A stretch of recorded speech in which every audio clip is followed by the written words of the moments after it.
We're going to take a break from the crazy. Some good news. I'm done looking at some. Maybe all together. I don't know. I know we need a mix, but right now, I think what we need, I know I need it, is some good news. And so we're going to be talking about positive things that are going on, of which there's a lot. We're going to fight bad with good. I'm on Good News Network. I'd never heard of it. It's a whole website. Let's see what this says. Yeah, let's see what we got here. Good News Network. Latest articles. Compound in rosemary and sage was turned into Alzheimer's treatment that boosted memory and cut amyloid. I think that's the plaque that builds up in the brain. The herb rosemary has long been linked with memory, so it's fitting that researchers would study a compound found in rosemary and sage. Let's see let's see if I can just pull out the big ideas here. I used to have a series called Big Ideas. I changed it to reviews because I wanted a little more, freedom in talking about different things, but it's the heart and soul of it is still Big Ideas. The core idea there was, and yet there's still episodes of that up there, but the core idea was sharing, big ideas from books and movies, etc., so that you can implement them. Let's see. The research published this year in Antioxidants showed that when some compound, I'm assuming the rosemary and sage compound, was used to treat mouse models of Alzheimer's disease, it led to enhanced memory and synapse density, more connections between nerve cells in the brain. That's a good idea. That's a good thing. Let's see what's here. By the way, I've heard that Alzheimer's could be, take it with a grain of salt, could be linked to our low cholesterol, high grain diet. On Diary of a CEO, he has a fantastic video with this gal. Just search Diary of a CEO, Alzheimer's, food, etc. It's like 7 to 10 minutes long. You know what I should probably do is put it into the review because it's so good. Now I'll just let you go look at it. Like I say, I'm switching up some things, but it's fantastic. Again, Diary of a CEO, Alzheimer's, and it's this gal. She's got blonde hair talking about.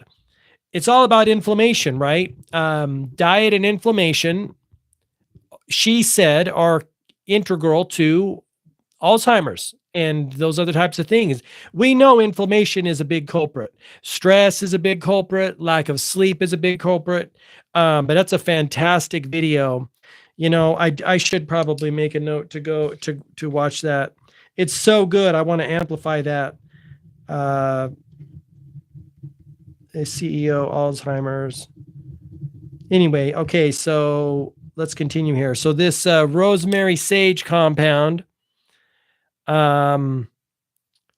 let's see what it says. In the areas of brain undergoing, here's the crux of this. Analysis of tissue samples showed the drug also markedly cut inflammation in the brain. See, it's all about that inflammation. How we doing? Inflammation is a huge culprit, and this is also why, if you're not familiar with the guy that wrote Wheat Belly, I think his name is William. He wrote the book Wheat Belly, but he pins a lot on wheat or grains,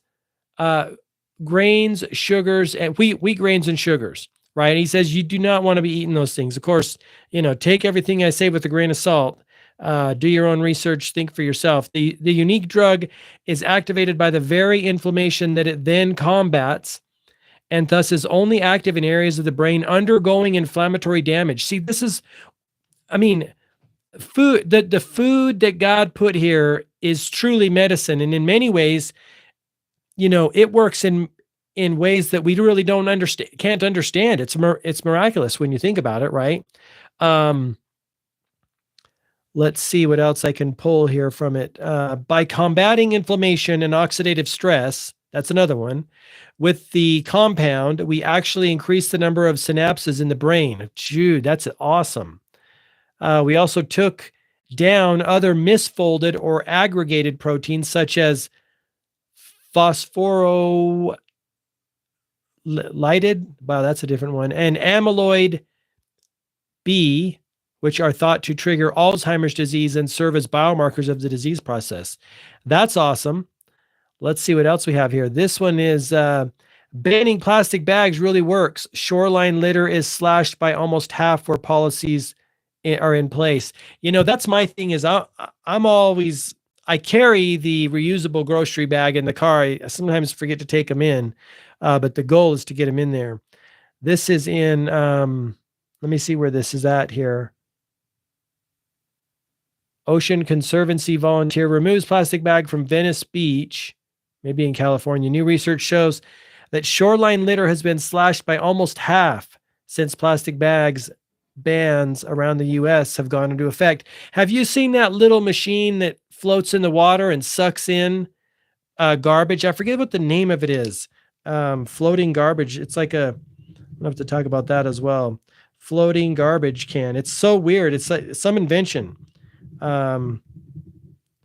Water. And also, I think they're making some strides in the, let's look at that actually. Let's look at the big ice or the big, the plastic garbage, the plastic garbage thing. I think they're making strides in that. I think it's called the Great Garbage Pacific. Let's see what we can find here. It's like a floating plastic island. And I think the Great Pacific Garbage Patch is a large area in the North Pacific Ocean where a high concentration of marine debris, primarily plastic, accumulates due to ocean currents. It is not a solid island of trash, but rather a dispersed area filled with tiny plastic particles. I think they're making headway there. Now let's Great Pacific Garbage Patch. Let's see if we can find something on it. I'm going to jump over into Instagram and see what they have to say. Great Pacific Garbage. I think they're doing miraculous things cleaning it up with I want to say almost like robotic type things. All right, let's see here. Here's one.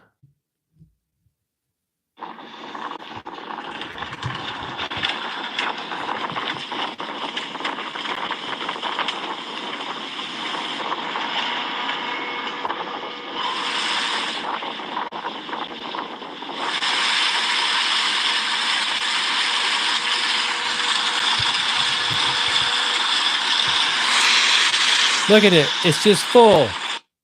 All that coming out of the ocean. I'm not sure why that. There it goes. Look at it. That is freaking awesome. Look. That is so awesome. My internet must be.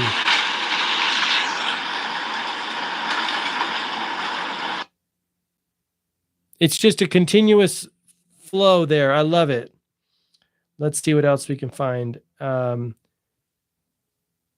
Says Meet System 03.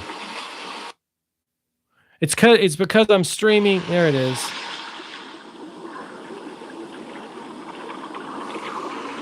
It says 3 times the size. Hold on. 3 times the size of System 02. And the blueprint for our future fleet. This guy says, okay, let me read this to you. They expect to be able to clean the entire Great Pacific Garbage Patch, also known as, holy crap, let me just see if this is, it looks like 100 million kilograms of plastic using 10 systems based on System 3. So that's that big thing that was collecting all the. Dude, that is insane. Look at it. That is so cool.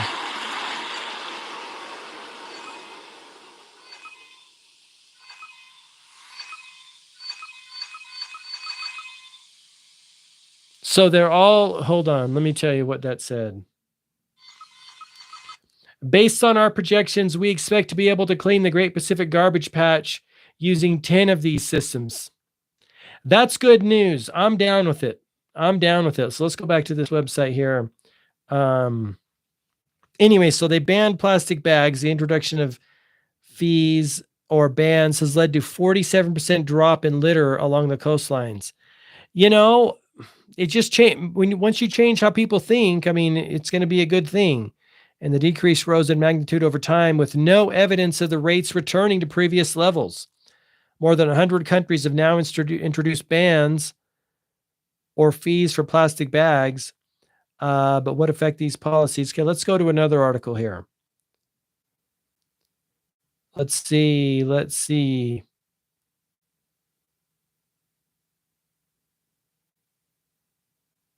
Jockey being dragged across track holds on to reins to protect horse and humans.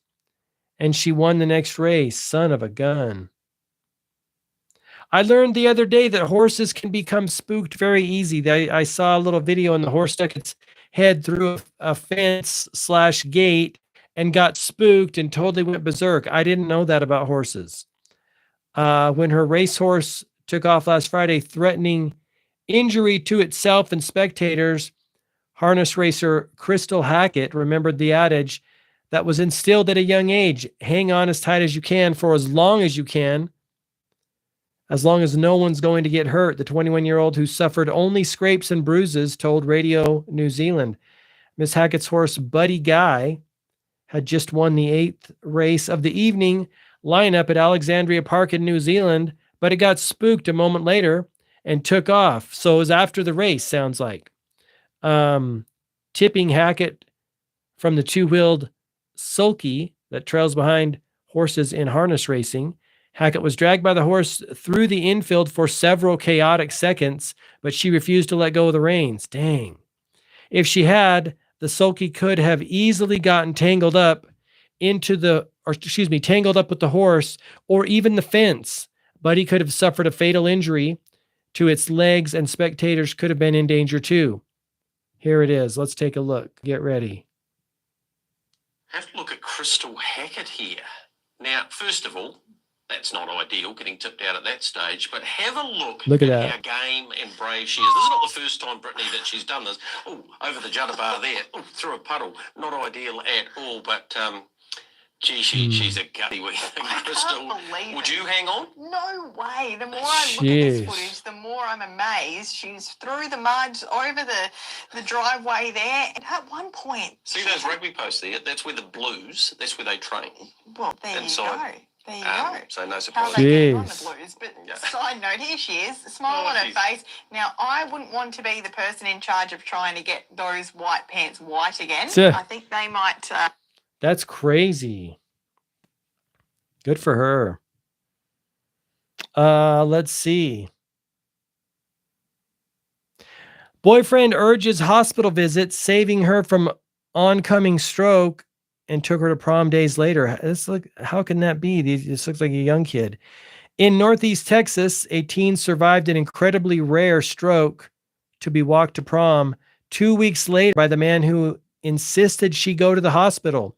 Name of 18-year-old softball player who could have interpreted fatigue, a numb leg, and dizziness as an impending stroke.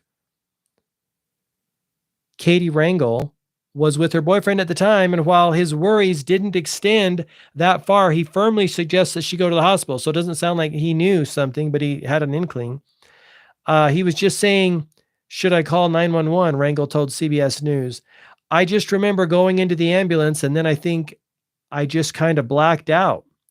Inside the ambulance, paramedics treated Rangel for a seizure before arriving at Baylor Scott and White Medical Center in Grapevine. There, physicians concluded that the teen was suffering from a stroke. Son of a gun. It turned out that Rangel had a hole in her heart through which a blood clot that had formed in her leg traveled up to the left side of her brain. Son of a gun. Interventional radiologist Dr. Abdul R. Kadir, who is part of the team in the ER that treated Rangel, said it was lucky she recovered. Luckily, she came to the ER because if she didn't come to us, she'd probably be disabled right now. Son of a gun. It was a miracle. Dr. Kadir told CBS before displaying an image of Rangel's brain with the clot and without the clot. Luckily, he added, it came right out and normal brain function returned quite quickly. That is insane. Discharged from the hospital, Rangel and her boyfriend went to prom exactly as she had planned before her stroke. In her interview with CBS News, it's clear she understood the gravity of the event and the consequences. She managed to swerve. I was on the dance floor almost the whole night, and it was really fun, she said. Having graduated, Rangel has decided to pursue a career in nursing. Inspired, she says, by the kindness and consideration of those who care for her. Right time, right place. That is an awesome story. All right, let's see.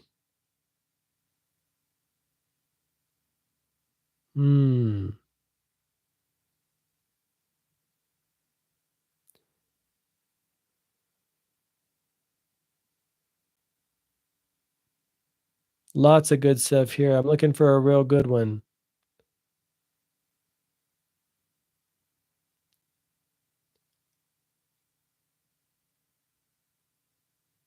Okay, let's see.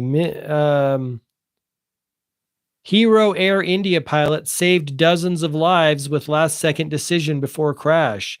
I think this is that crash that we heard about. So this is from June 18th, 2025. Just recently. Rarely is there good news to be found among the wreckage of a crashed plane, but from the Air India flight, which recently went down in Ahmedabad, a ray of positivity emerges. The crash claimed 200 and with respect, you are the mix between Bruce Willis and Ryan Reynolds. Okay. I get that sometimes. Maybe I got Bruce Willis on a prior. I'll take it. Yeah. I think it's the shaved head. When you shave your head, you look like other shaved head guys. Thank you. I appreciate that. Rarely is there good news to be found. I mean, okay, the crash claimed 241 souls on board. Wow, but it could have been dozens, perhaps hundreds more on the ground, based on the last-minute heroics of pilot Sumit Sabharwal. Whoa, I'm not even going to try that. That's too bad about the 241 people. So eyewitness reports speaking to The Sun in the UK saw that the pilot diverted the doomed Boeing 787 from crashing into an apartment building among the last seconds before impact. Thanks to the pilot, Captain, with the crazy last name, we survived. He's a hero. Let's see. Thanks to the captain, we survived. He's a hero. It's because of him we are alive, said one guy, 28, whose home narrowly escaped destruction. The green space next to us was visible to him, and that's where he went.